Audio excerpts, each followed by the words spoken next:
But I'm determined to keep it looking nice, or at least get it there to looking nice in a reasonable time frame.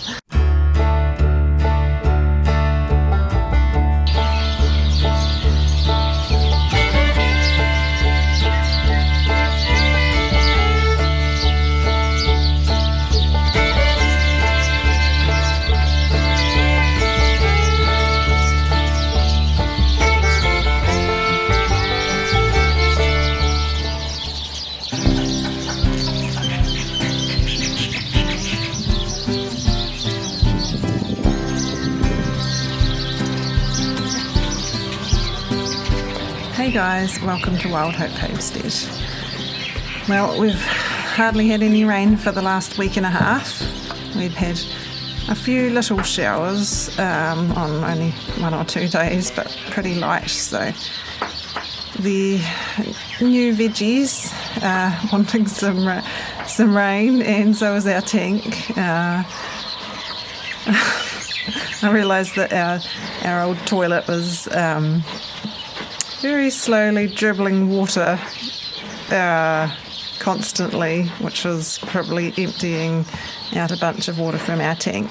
And with all the pressure spraying and everything we did, and not so much rain lately, we actually need our tank to fill up a fair bit more before summer. So there's a lot of rain coming.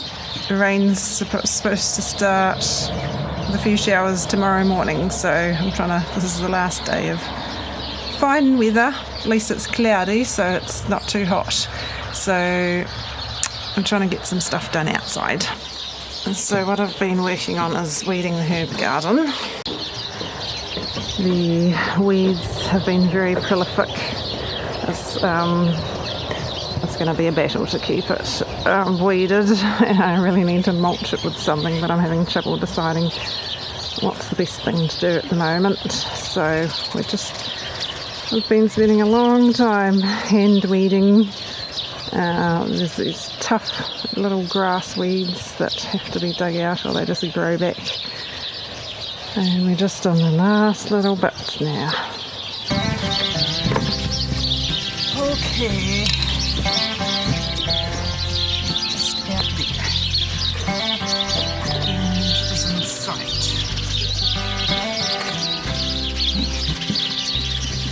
Here's my arm. Need my arm.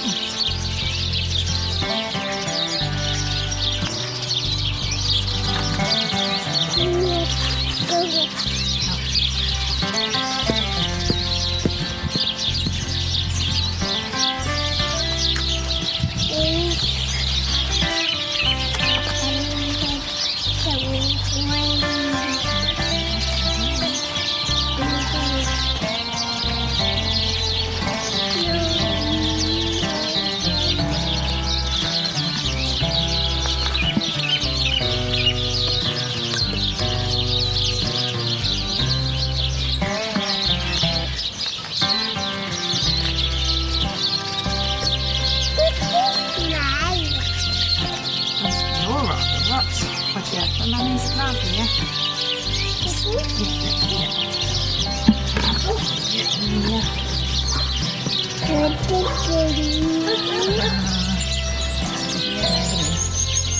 Did you get dirt in your boots?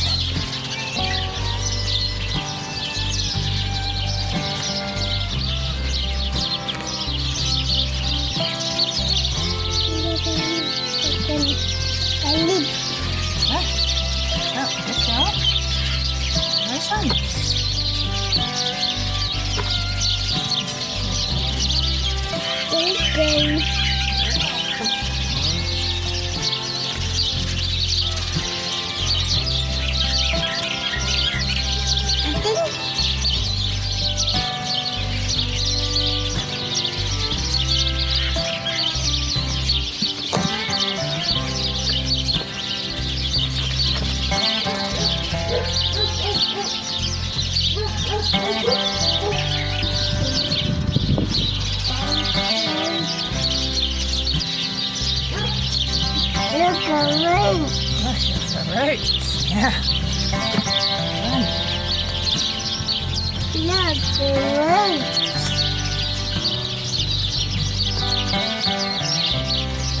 Look at it. Look at the roots. Okay. Look at the roots. Look at the roots.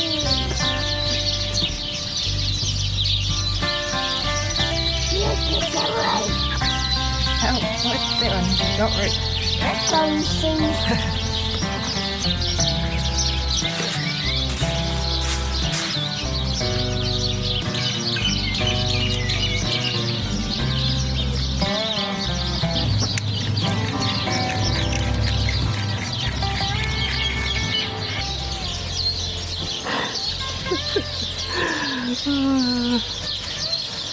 The herb garden is looking all nicely weeded.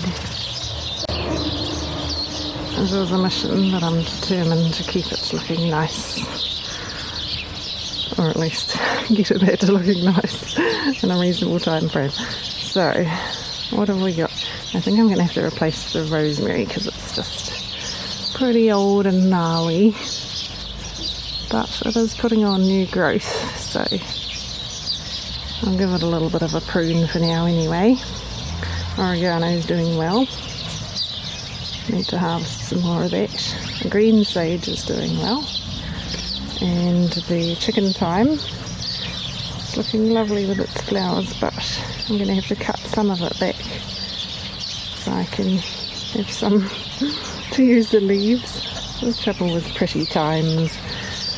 The common thyme is doing better now, not getting so eaten, and it's getting more sun. And the golden marjoram, that's doing well. I thought all of my creeping thyme was gone, but I found one patch. It was the biggest patch that I planted, the biggest division. All the other little bits I planted a few around the brick circles mostly, I think. But the slugs, because it's so low to the ground, the slugs and snails just kept eating it in the winter. But I'm glad that this one has survived. That's what was my plan for ground cover. So maybe we can still do that after all. I might try and buy some more to try and get them established at least in some parts of the herb garden. So over here we've got the silver thyme, which is just an ornamental one. Whoa, watch out for the sage. We've got a rosemary here. I have to put bits around everything so that small children know where things are planted. This coriander's going to seed, and I'm hoping it'll drop some seed around, but that's why that looks a bit funny. I've got more young coriander planted down there. This is the lemon verbena. It's growing back nicely. We've got catnip I've planted here, which will have purple flowers too. A golden sage, or variegated sage. We've got garlic chives over here. We've got some more coriander over here. I've planted it in the more shady spots, and it's more moist over here too. There's a pineapple sage. Watch out for Mummy's little plant. Pineapple sage is growing back just fine. Go. And we've got another lavender here. I can't remember which ones I planted where. I'll have to look it up. But they were, I think they were all purple flowering ones. That one's a bit bigger than the other two. I lost two of them over the winter, but anyway, it's hard trying to fit everything in here, so because these two, the pineapple sage and the lemon verbena, are going to get very big. I've got another lavender here. It's the same kind as the one that's on the other side, and I've got some dill planted along the fence here, which surprisingly hasn't been eaten by slugs and snails yet. And we've got another catnip in here. I tried to plant at least one in the corner there earlier on, but they got eaten by slugs and snails.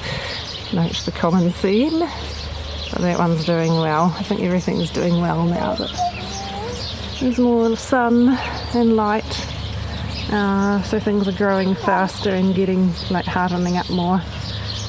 So they're less appetising to slugs and snails, which helps.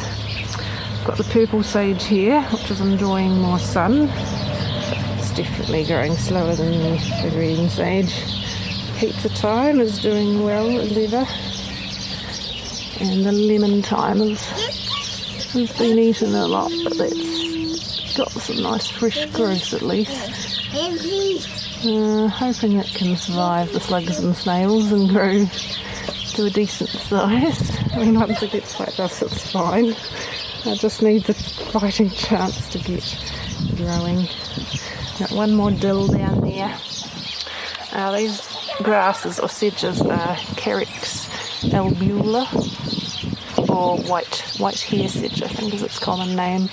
It's not very easy to find now, and unfortunately I used to have it all along the edge and it looked very nice, but got one down that end. Only got the 3 left since the weeds took over and I had to redo everything, so I'll have to try and find some more of those to do my edge. Oh, what's happened to your gummies? So there's a different tree here.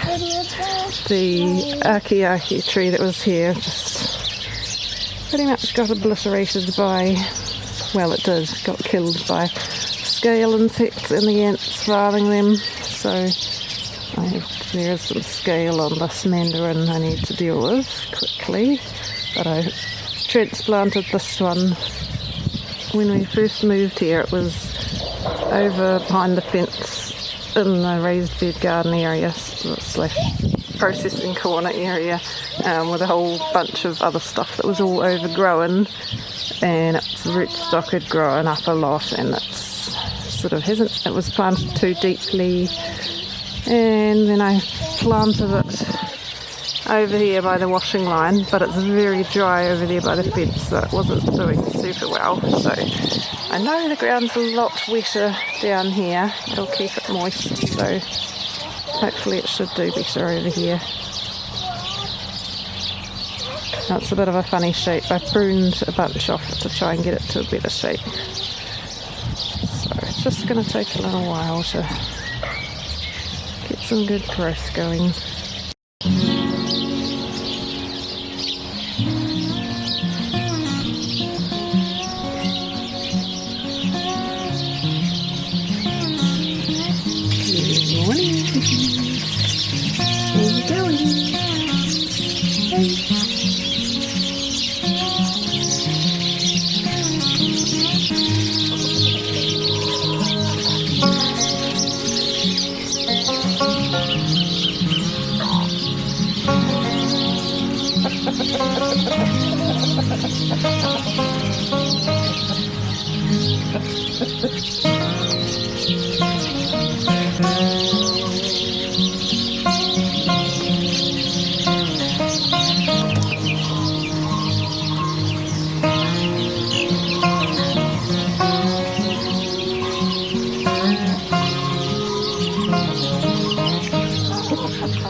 Oh, what?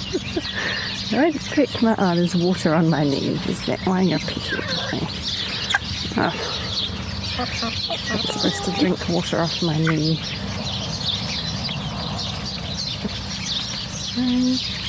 This one's my favourite one at the moment. Still. Oh, she's got the best colouring. And she's got a nice face. This boy, this cockerel over here, is the last one we've got. The last young one we've got out of the first batch. Which are Tom Haverford's children. He was the best of the boys. He's got a little bit of a wonky comb now, which is not great, but he's got nice colouring. He's probably going to end up too long in the tail though, like his father was, but just letting him grow on for now to see how he turns out and to have a backup. I don't have to keep one of the young boys, but I always like to have a backup, at least for a while. And I won't be keeping any of batch number 2 since they have issues with their colouring. So here's number 2 for now. Oh, buddy.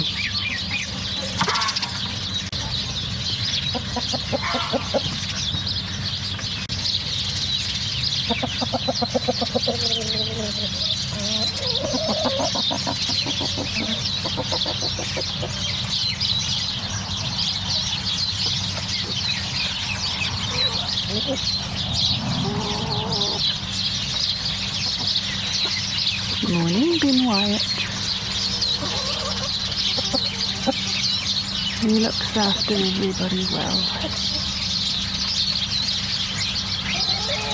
Steve got some more barley straw mulch for us, so I'm just going to get some put on the herb garden because that's the best option for now anyway.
little bit of a rain shower, but luckily it was just a short one, and I got the mulch all done. Here it is in all its barley strawed glory. It wasn't easy dodging around all the little plants and the rocks, but it'll definitely help keep the weeds down.